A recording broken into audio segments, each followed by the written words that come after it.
Allez, bonjour à tous, j'espère que vous allez bien. On se retrouve pour une analyse du BTC en court terme. On a pas mal de choses à dire. Je vous rappelle, il reste que 24 heures pour profiter des 150 € offerts sur mon programme complet, mon accompagnement long terme. Voilà, je vous l'ai déjà expliqué, hein, il y a plus de 50 leçons, 13 heures de vidéo, un accompagnement long terme. Je réponds à toutes vos questions, je continue à publier des vidéos, mais voilà, c'est vraiment une formation très complète pour ceux qui souhaitent devenir 100% autonome en analyse technique et voilà, se créer un setup, une stratégie de trading. Alors, sur le BTC, j'aime pas spécialement ce qu'on est en train de faire en ce moment, dans le sens où, ok, on n'a toujours pas de signe de changement de tendance, hein, on est toujours dans une phase de creux et de sommet de plus en plus haut, mais voilà, ici on était dans un range, pas de souci. Là déjà, qu'on a ce genre de signal hein, qui nous dit, ok, on a des tentatives de breakout, mais on se fait vite ravaler. Donc on a juste de la prise de liquidité, et là on est juste dans une phase où on chasse les stop loss. Et je suis pas fan de ce genre de mouvement où, voilà, si je mets le MACD, est-ce que sur du plus petit unité de temps on diverge un peu? Ok, là on a eu un momentum très encourageant, heureusement, mais sinon là on avait une petite divergence baissière, mais d'un point de vue, je suis pas fan. C'est-à-dire que on n'a pas de réelle cassure, on a juste de la prise de liquidité, et du coup qu'est-ce que ça fait, c'est qu'on prend que de la liquidité au nord, donc les stop loss des shorters. Par contre là, tout ça, on a des stop loss ici, et là stop loss de longue. Voilà, tout ça, on a énormément de liquidité. Alors, il n'y a pas spécialement de FOMO, dans le sens où c'est, voilà, on verra ensuite l'order flow, il n'y a pas du FOMO où ça y est, tout le monde est en position longue, où on a énormément de gens sur le marché. Pour le moment, ça va, et heureusement, mais voilà, on a liquidé les shorters, on a pris leur stop loss.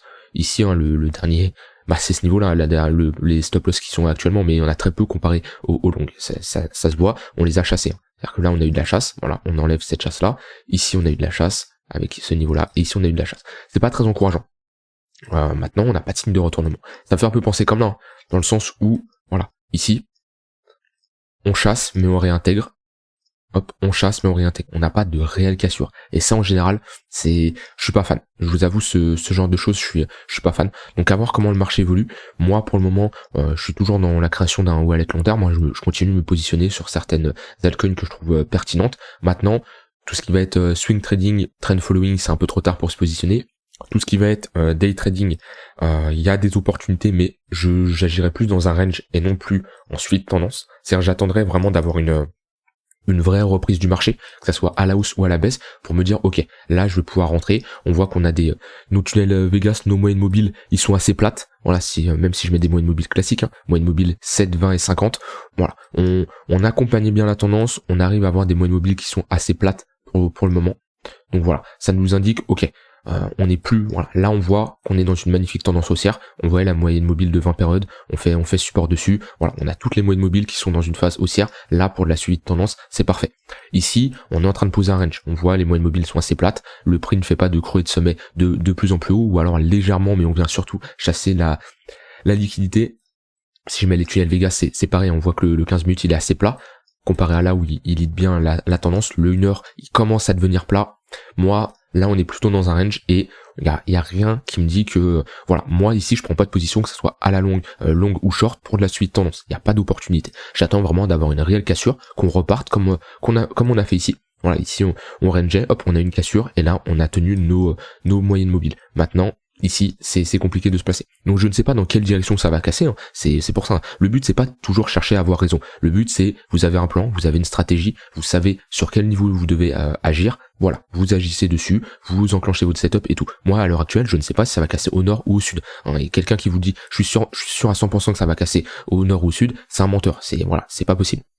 Un trader, c'est pas quelqu'un qui dit ok, le marché il va là. Un trader, c'est quelqu'un qui agit sur des positions pertinentes. C'est quelqu'un qui a une stratégie, un plan, mais qui ne fait pas au pif ok, là ça va au nord, ça va au sud. Je n'en sais rien. En tout cas, pour le moment, on est dans un range, on n'a pas de signe de retournement, mais voilà, ces mèches-là de prise de liquidité on n'a pas de réelle cassure, ça montre que ok, on a peut-être trouvé une zone où l'offre va surpasser la demande, et pourquoi pas avoir une correction, prendre la liquidité, revenir faire un pullback sur notre précédent range ici, pour transformer ça en continuation. Mais peut-être qu'on manque de force ici, et on a besoin d'aller punir tous les gens qui sont rentrés sur ce niveau-là.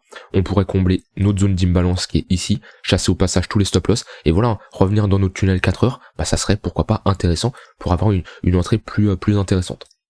D'un point de vue order flow, qu'est-ce qu'on a à dire? Voilà, on n'a pas spécialement de FOMO, donc ça c'est encourageant. On n'a pas spécialement de FOMO, donc voilà, on n'a pas de contrat qui s'ouvre. On a un ratio long short qui est assez neutre à environ 50% des deux côtés. Un funding qui reste positif. Ok, on n'a pas spécialement un funding qui repart dans le négatif. Dommage, ça aurait été mieux. Par contre, sur le CVD, on a un signal qui est encourageant. Dans le sens où, ici, hop, on fait un creux plus haut, alors qu'ici, on fait un creux plus bas. C'est-à-dire que là, on a eu des vendeurs agressifs qui se sont fait absorber par des acheteurs passifs. Donc voilà, c'est toujours encourageant d'avoir ce genre de signaux, et voilà, moi j'aime bien utiliser le CVD pour déterminer qui se fait absorber, ou est-ce qu'on a des divergences haussières ou baissières. Un exemple, ici voilà, on avait une divergence haussière, hop, qui est très bien visible. Mais là, c'est pas une divergence haussière, c'est ce qu'on appelle une absorption. Donc des vendeurs agressifs qui font un plus bas sur le CVD, mais on ne fait pas un plus bas sur le cours. Donc c'est-à-dire qu'on a eu des acheteurs passifs qui ont absorbé les ventes. Mais d'un point de vue order flow, c'est compliqué de se positionner là-dessus. Ça, de mon point de vue, ça reste assez neutre, et j'ai pas de signaux intéressants qui me dit ok, si j'avais vu un ratio short qui augmente énormément, un open interest qui augmente, un funding qui est dégressif, j'aurais dit ok, là il y a du FOMO short et on va continuer à monter. Maintenant là on n'a pas de signaux très encourageants qui nous permettent de augmenter les probabilités que ça aille dans un sens ou dans un autre. Maintenant, quelque chose aussi à noter, c'est que les gens ils attendent plus bas pour se positionner. Je vois ça sur Twitter, je vois ça partout. Et c'est vrai qu'on n'a pas eu, ça veut dire qu'on est monté dans une dynamique haussière, mais les creux qu'on a fait sont très légers. C'est-à-dire que voilà, une vraie tendance c'est creux, sommet, mais à chaque fois on revient chercher notre zone de rechargement de Fibonacci, nos 50% de retracement, voilà. Là, ici, on revient même pas chercher, je pense même pas qu'on a été chercher les 0,382, même pas. Voilà, on reste bloqué très très bas. Donc, on retrace pas très bas, ce que je veux dire. Donc ça veut dire que là, on laisse très peu d'opportunités aux gens de se positionner.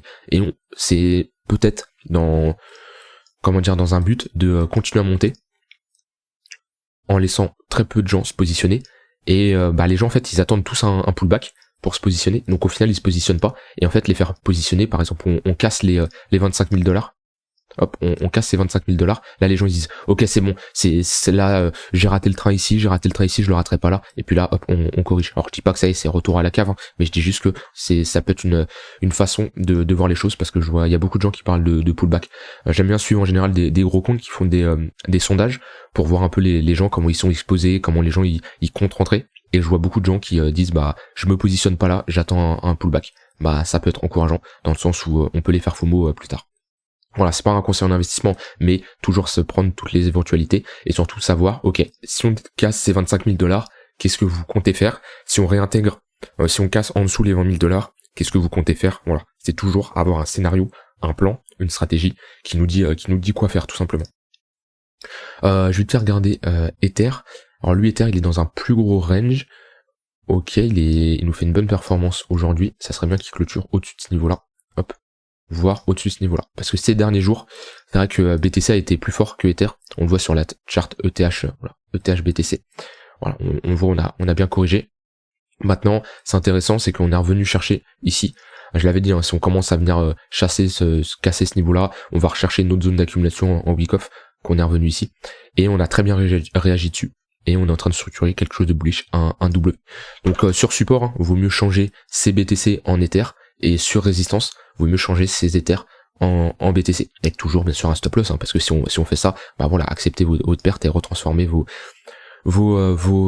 Ethers en BTC. Mais là, c'est encourageant ce qu'on fait sur Ether.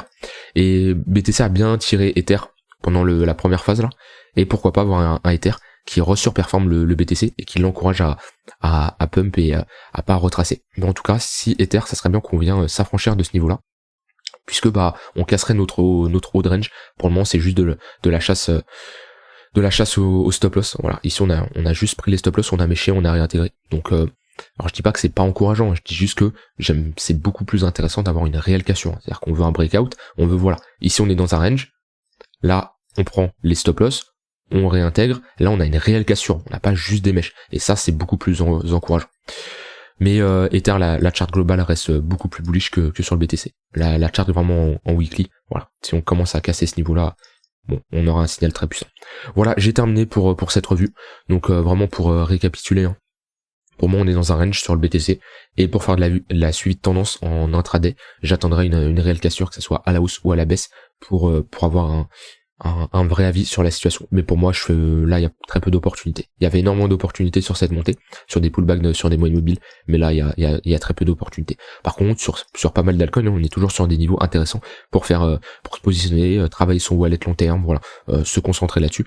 Parce que, comme je dis, hein, c'est pas, ça y est, on va pas refaire bull market, hop, tout 200K. Non, on va accumuler. Je sais pas ce qu'il va faire le marché, hein, mais voilà. Globalement, on va pas repartir to the moon d'un coup. Donc concentrez-vous plutôt sur vos wallets long terme. Quand voilà, le BTC il fait des périodes comme ça fait quoi? Ça fait une semaine. Ouais, ça fait 10 jours où on fait pas grand chose. Donc voilà, concentrez-vous sur autre chose. Ça sert de regarder le graphe tous les jours. Donc voilà, j'ai terminé pour cette vidéo. N'hésitez pas à me dire ce que vous en avez pensé, vous, ce que vous en pensez de la suite pour le BTC. Et voilà, je vous rappelle, 24 heures pour profiter du programme très complet. Si vous avez des questions à propos, n'hésitez pas à me les poser. Et le lien est en description pour ceux qui sont intéressés. Voilà, je vous souhaite une très bonne fin de journée et on se retrouve demain pour une prochaine vidéo. Bye bye.